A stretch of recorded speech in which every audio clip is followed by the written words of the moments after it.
Essa é uma pergunta muito boa, porque justamente a gente, inclusive, vai discutir metodologicamente o que isso significa. Então, nós precisamos avaliar não apenas de uma forma assim, sintética, como a soma das disciplinas, mas também avaliar no nível metodológico como que funciona de fato a interação entre humanidades e ciências naturais, entre as ciências da natureza no sentido geral, não só as ciências da saúde também, que é o foco até do Congresso, de que maneiras, por exemplo, a questão desse ano, que é a questão mente-cérebro, impacta o campo das humanidades, o campo das ciências, e no meio desses dois campos, naturalmente, a filosofia, né? Esse grande ator, esse grande jogador, né? Que intermedia e que faz as conexões possíveis e a estruturação fundamental, conceitual desse debate entre humanidades e ciências naturais, que é um debate muito difícil por natureza. Nós temos um problema cultural, né, de fragmentação, divisão das disciplinas. As disciplinas na prática não conversam umas com as outras, muitas vezes até no nível da própria ciência específica da natureza ou das ciências humanas, elas já não conversam muito e muito menos umas com as outras para fora da sua fronteira disciplinar, digamos assim, mais natural, humanidades ou ciências naturais. Então, esses desafios são desafios que vêm de 200 anos mais ou menos, de dificuldades, de fragmentação cultural e metodológica, e a filosofia tem tudo a ver com isso. Né? O ocaso da filosofia, a decadência da filosofia, a diminuição dramática dos profissionais e do quadro de filosofia dentro das universidades vai, consequentemente, impactar sobre a forma como as outras disciplinas não conseguem dialogar, porque justamente não encontram terreno comum, não encontram unidade metodológica.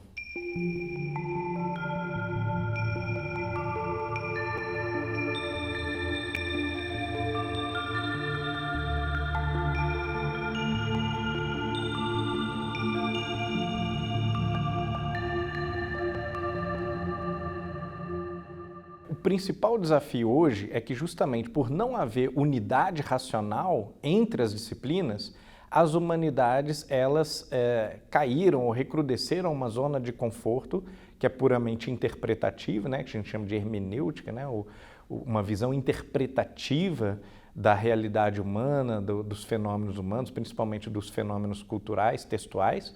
e as ciências da natureza, por outro lado, muito pelo contrário, embora elas reconheçam pequena influência da cultura ou da interpretação, do viés do pesquisador, elas tentam justamente alcançar um discurso objetivo, mais objetivo possível, mais atido às evidências possível, né? E que exclua, na medida das possibilidades humanas, toda interferência cultural, toda interferência psicológica subjetiva. Então, os objetivos e os propósitos dessas duas ciências são objetivos que já colocam as duas áreas em conflito. O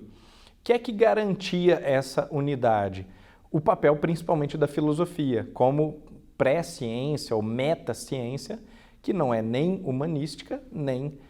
natural, naturalística, né? Mas que olha justamente para as coisas com esse distanciamento metodológico, metafísico e tenta especular sobre qual é a possibilidade de conhecer em geral, qual é a possibilidade de formar discurso racional, compreender uns aos outros, né, no diálogo ou na observação dos símbolos culturais. Então, sem esse papel mediador, as disciplinas elas tendem a se fechar nas suas especialidades e ignorar um pouco o que as outras especialidades têm a dizer. Isso é muito danoso.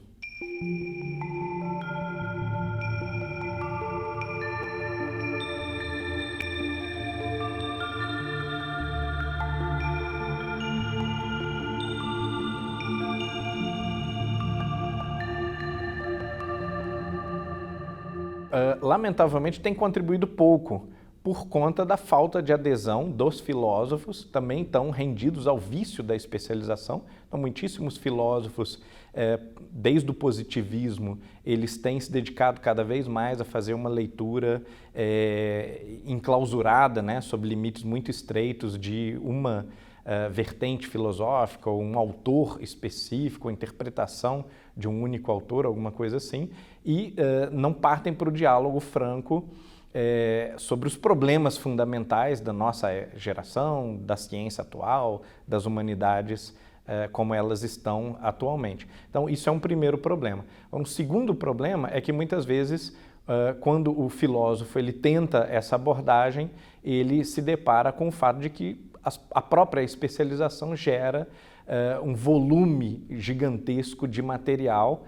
com o qual é muito difícil a gente se familiarizar. Então você vai ter, ao invés de, como era antigamente, né, filósofos realmente sistemáticos, você vai ter, às vezes, um filósofo da biologia, um filósofo da psicologia, um filósofo da história, da sociedade, das ciências sociais, um filósofo social, um filósofo político, e é mais difícil a gente encontrar aquele sujeito que tenha capacidade de conta das ciências no sentido mais geral e construa uma visão unitária. Mas nós temos alguns exemplos. Por sorte, nós temos dois grandes nomes agora do final do século XX e desse século XXI, que são Ian McGilchrist, que é um neurocientista,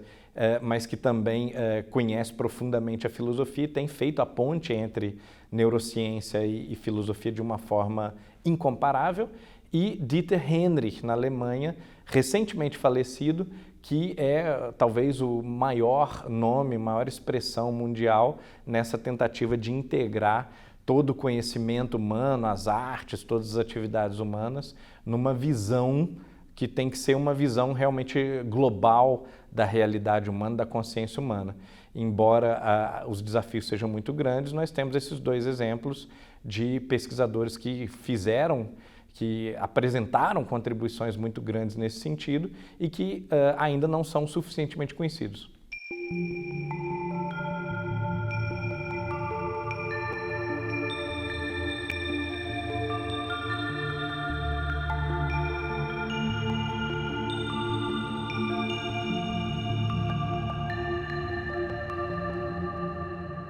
Apesar de tudo que eu disse, né, das dificuldades presentes, dos desafios presentes são muito grandes,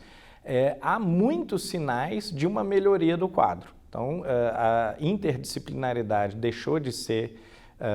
um chavão, uma propaganda vazia, quando inclusive as agências de fomento, as universidades, né, falam disso há algumas décadas,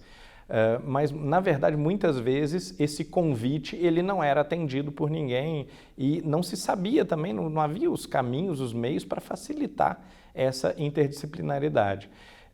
E, recentemente, através de algumas iniciativas bem-sucedidas, nós temos aprendido com os outros grupos, com outros think tanks, né, com outros grupos de pesquisa espalhados pelo mundo, e eu daria como um exemplo tremendamente bem-sucedido o Ian Ramsay Center, da Universidade de Oxford, especializado em ciência e religião, nesse diálogo, e que estuda esse diálogo em todos os níveis possíveis. Nível, por exemplo, jornalístico, midiático, como midiaticamente ciência e religião são apresentadas como opostas, como estando em contradição, é impossível ser cientista religioso, é impossível ser um religioso, um sacerdote cientista, quando na verdade a gente vê que essa percepção pública, essa percepção política, a percepção das próprias agências, às vezes está em descompasso com a prática científica, porque há incontáveis, inumeráveis cientistas que são padres católicos, são pastores, que são rabinos, né, que são sheiks, e há um número muito grande também de cientistas que, embora não seja talvez um sacerdote, que tem uma confissão de fé, algum tipo de experiência de fé e veem essa fé como perfeitamente compatível com a sua prática científica. E ao longo do NUPES, por exemplo, do CONUMPES, do nosso evento, o público ele ouve falar de pelo menos assim, uma centena de nomes que se enquadram nesse grupo.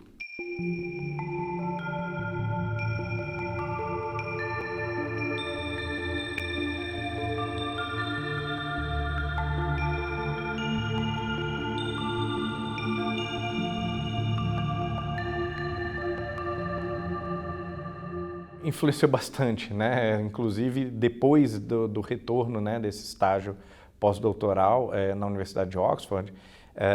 eu realizei uma série de outras coisas, né, que estavam ou há algum tempo na gaveta ou que eu não tinha imaginado que eu poderia fazer e que depois dessa experiência eu vi como perfeitamente possíveis. E às vezes até a gente tem esse complexo de inferioridade, né? Que o brasileiro talvez de uma universidade que não é das maiores, né? Uma universidade periférica, ele não está